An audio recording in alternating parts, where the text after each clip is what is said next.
on se retrouve dans une nouvelle vidéo de la série Réviser et après s'être attaqué à l'histoire et au français, aujourd'hui on attaque la philosophie. Comme d'habitude, ces vidéos elles s'adressent à la fois à ceux qui préparent l'ENS en lettres mais également aux lycéens pour tout ce qui est matière littéraire, même si la philosophie est étudiée un peu différemment entre la prépa et le lycée. Au lycée généralement vous allez traiter des questions, thèmes assez précis, une vingtaine de thèmes du type le bonheur, le travail, l'histoire, etc.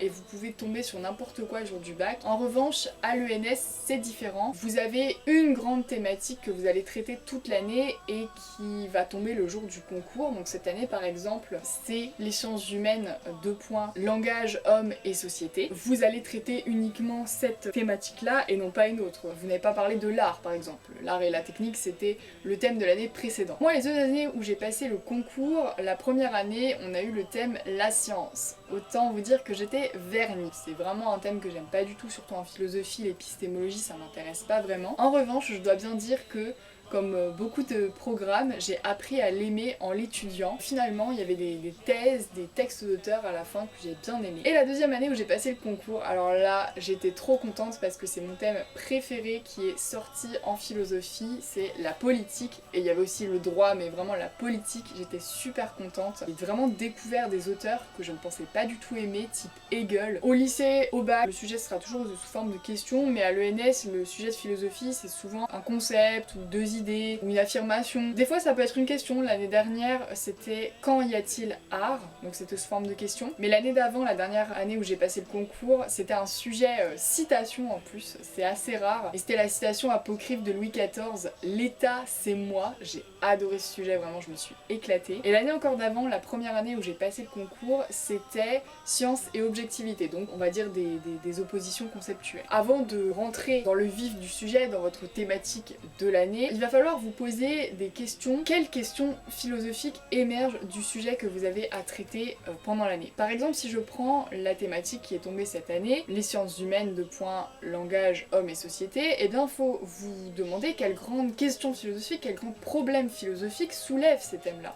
Par exemple, l'origine du langage, pourquoi les langues sont différentes, les relations entre les hommes, leurs interactions dans la société, d'où vient la société. Et là on a des questions qui rejoignent un petit peu la philosophie politique d'ailleurs. La question de l'homme, qu'est-ce qui nous fait homme, qu'est-ce qui fait que nous sommes humains, qu'est-ce que l'humanité. Et c'est ça qui va orienter vos révisions et qui va vous amener vers différents auteurs. Ensuite, il faut aussi cibler quels auteurs ont traité la question que vous avez à traiter tout au long de l'année. Parce que vous n'allez pas parler de Descartes si vous abordez la question de l'esthétique. Donc il faut vraiment cibler les auteurs qui ont écrit à propos du sujet que vous avez à traiter. Il y a des auteurs qui ont traité d'à peu près tous les sujets, du genre Kant, mais il y en a d'autres qui sont beaucoup plus restreints. Une fois que vous avez ciblé ces auteurs, c'est bien aussi de voir où est-ce qu'ils prennent leurs sources, de qui ils se revendiquent, de quelle tradition philosophique ils se revendiquent, et à contrario, à qui ils s'opposent, quelles sont les thèses opposées aux leurs. Les auteurs sont pas des atomes comme ça qui évoluent tout seuls de manière absolue. Non, non.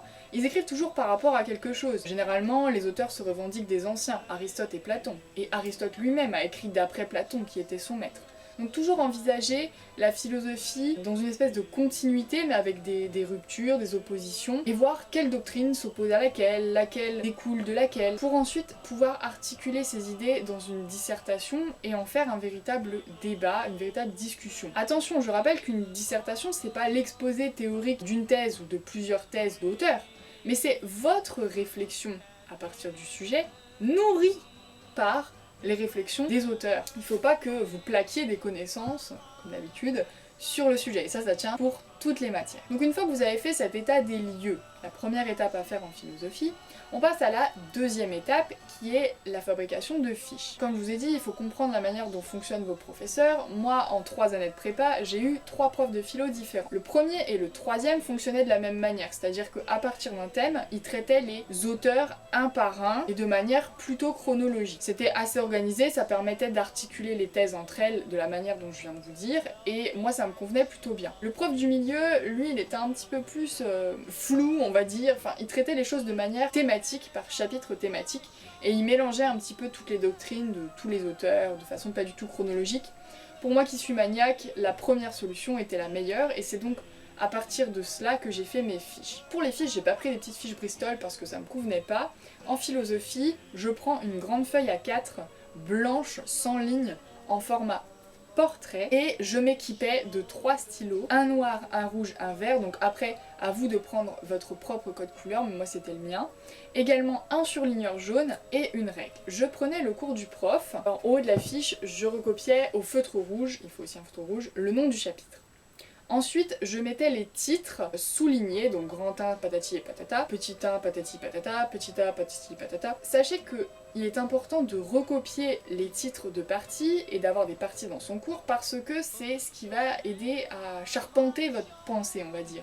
Et ça va orienter déjà des arguments que vous allez pouvoir réinvestir dans une possible dissertation en fonction du sujet. Grâce à ça, vous allez pouvoir créer des tiroirs de connaissances dans votre tête, organiser vos connaissances et vous dire ah tiens, si c'est ce sujet-là, je peux piocher dans tel tiroir. Les titres, je les surlignais en jaune.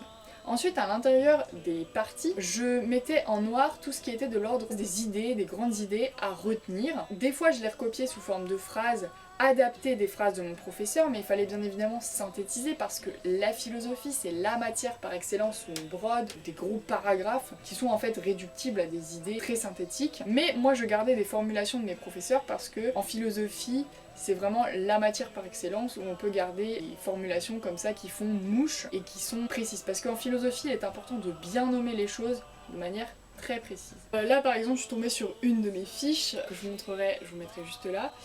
Là par exemple j'avais mis, donc c'était le petit E, le titre c'était La bonté des possessions privées, je l'avais surligné en jaune pour vraiment que ça ressorte dans la fiche. Ensuite j'avais mis le nom de l'auteur et le nom de l'ouvrage souligné de la même couleur, donc Platon pas souligné parce que c'est le nom de l'auteur, mais le nom de l'ouvrage La République souligné. Et en dessous j'avais mis des explications à partir du cours du prof. Le groupe le plus bas jouit de la propriété et assure l'entretien des gardiens et des dirigeants. Et ensuite à côté j'avais fait une petite liste pour vraiment mettre les éléments principaux. Donc par exemple dirigeant égale intellect, gardien égale thumos, c'est un nom grec, agriculteur, artisan, marchand c'est l'épitumos, donc c'était un autre concept. À côté j'avais fait un crochet, je fais beaucoup aussi de crochets, pour dire que les meilleurs maîtrisent leur épithumia. Ah oui, épithumia je crois que c'était le désir sensible. Une fois que vous avez synthétisé les grosses phrases comme ça, vous pouvez faire aussi des flèches. Moi j'avais mis que la tâche économique inférieure est inférieure à la tâche politique qui est supérieure. Donc vous voyez, je gardais des syntagmes comme ça nominaux, tâche économique inférieure, tâche politique supérieure. Il est important également de faire émerger des concepts et des oppositions conceptuelles. La philosophie c'est la discipline par essence qui est conceptuelle et donc il faut faire émerger des concepts qui s'opposent ou juste des concepts comme ça. Par exemple concepts qui s'opposent, on a la notion de relatif, d'absolu, de culturel, de naturel, de concret et d'abstrait. Et ces oppositions conceptuelles, vous les mettez en rouge. Moi je les mettais en rouge, les concepts également importants je les mettais en rouge. Je mettais aussi des concepts qui s'équivalent avec un égal, donc soit les oppositions conceptuelles avec un dièse pour dire différent, soit des égalités conceptuelles avec un égal. Donc là par exemple j'avais mis en rouge tripartition politique égale tripartition de l'âme. Ceux qui connaissent la tripartition de l'âme selon Platon. Et puis des fois on avait des phrases quand même que je laissais. Par exemple là un extrait de La politique d'Aristote, j'avais dit que la pluralité est essentielle à toute communauté politique et donc une œuvre commune. Et j'avais mis œuvre commune en rouge parce que pour moi c'était un concept important de ce cours-là. Et enfin, il y a un élément essentiel aussi qu'il ne faut pas oublier dans toute matière, et en particulier la philosophie, ce sont les citations. Les citations sont vraiment ce qui va nourrir votre devoir et montrer que vous avez lu des œuvres, que vous avez été en profondeur dans les œuvres et que vous les avez comprises. Donc les citations, pareil, je les mettais dans une couleur différentes, je les mettais en vert entre guillemets à côté du nom de l'ouvrage dont je les avais tirés. Ça peut être des citations plus ou moins longues, des fois c'était des petits paragraphes que j'apprenais par cœur, donc par exemple l'égoïsme n'est pas un simple amour de soi mais le fait de s'aimer plus qu'il ne faut, donc extrait de La politique d'Aristote. Et ici j'avais fait une opposition conceptuelle entre égoïsme et l'amour de soi. Et donc cette citation venait illustrer cette opposition conceptuelle. Mais des fois ça peut être des citations beaucoup plus courtes, juste quelques mots. Par exemple cette citation en latin, primum vivere deinde philosophare, qui signifie il faut d'abord vivre avant de philosopher. C'est-à-dire que bon, pour philosopher, il faut manger, il faut avoir à manger pour faire fonctionner le cerveau. considération tout à fait triviale mais réelle. Voilà comment j'organisais mes fiches. Et à chaque fin de paragraphe ou de sous-partie, il est bon de faire donc une double flèche pour montrer la conclusion, le bilan qu'on tire de cette sous-partie, articuler et ménager les transitions entre les sous-parties et les idées, les grands arguments. C'est la manière de construire vos fiches, donc ça c'est vraiment la deuxième étape. Et je dirais la troisième étape, comme d'habitude, c'est le réinvestissement des connaissances, si vous êtes capable de mobiliser vos connaissances. La troisième étape, donc, réinvestir ses connaissances. Là, il va falloir trouver des sujets qui tournent autour de votre thématique. Alors, comme j'ai dit, ça peut être des sujets sous forme de questions, mais ça peut aussi être des concepts, ça peut aussi être des citations, et il faut tout simplement vous entraîner à tirer ce que vous pourriez tirer du sujet. Vous pouvez d'abord commencer par des définitions conceptuelles. Dans un sujet comme science et objectivité, vous pourriez vous amuser à définir ce que c'est que la science, à définir ce que c'est que l'objectivité, avec vos mots, avec potentiellement des définitions d'auteurs que vous auriez appris, et puis à faire jouer entre les concepts. Quelles relations peuvent entretenir ces deux mots, science et objectivité? Est-ce que ça s'oppose? Est-ce que ça se complète?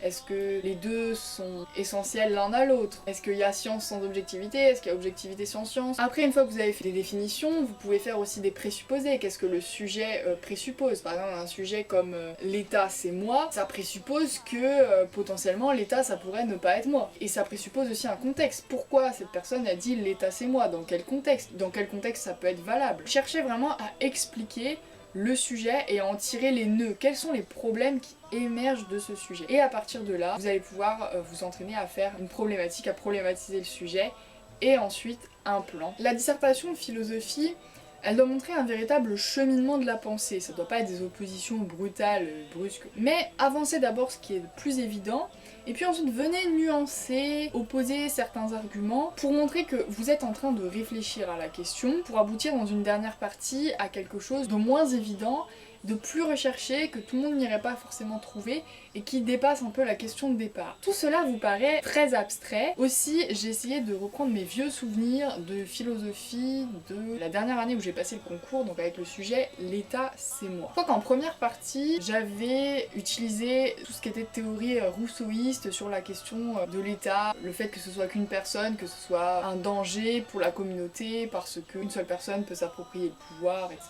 Mais en deuxième partie, j'avais dit que en fait, le fait qu'il y ait une figure de chef d'État forte, c'était aussi bénéfique pour la cité, ça permet de la structurer, ça permet de lui donner un cadre et ça permet aussi d'empêcher toutes les dérives qu'il peut y avoir. On a besoin de plus de sécurité, et là j'avais mentionné des figures comme Hobbes. Enfin, dans une troisième partie, j'étais partie au-dessus du sujet, j'avais pris le sujet au mot en fait, parce que l'État c'est moi, j'avais dit mais finalement, est-ce que l'État c'est pas nous. J'avais fait une partie complète sur Hegel, j'avais pris des thèses hegeliennes pour dire que c'était le citoyen qui devait s'investir dans la vie politique de la cité et faire en sorte que l'État soit une émanation de lui et non pas quelque chose au-dessus de lui qui lui soit imposé. Pour éviter que l'homme ne soit un loup pour l'homme, il faut des structures, il faut des règles, et en grand 3, et bien ces règles elles doivent aussi venir d'un consentement des individus, de l'implication des citoyens dans la politique, d'une rééducation politique des citoyens, et de faire quelque chose qui ressemble un petit peu au système suisse avec des référendums, d'initiatives populaires. C'est sûr que nous en France c'est pas trop la tendance en ce moment. Dans une copie de philo, c'est bien, certes, de mentionner des auteurs, des ouvrages, des citations, mais si vous les comprenez pas, si vous les maîtrisez pas et si vous faites juste un patchwork superficiel, ça sert à rien. Ce que je peux vous conseiller, c'est d'utiliser des exemples aussi issus de votre culture personnelle, par exemple de l'histoire, de la littérature, de l'art. Vous pratiquez toutes ces matières en prépa, alors pourquoi ne pas les réinvestir et faire quelque chose d'interdisciplinaire? Alors évidemment, faut pas faire n'importe quoi non plus, mais par exemple, ma copie, en accroche, j'ai parlé des grands dirigeants qui reflétaient bien cette citation. J'ai parlé de Louis XIV, j'ai parlé de Catherine II de Russie, j'ai parlé de Staline. En fait, j'ai réinvesti des vagues connaissances historiques que j'avais pour faire des exemples. Les exemples, vraiment, n'hésitez pas à les prendre de vos connaissances.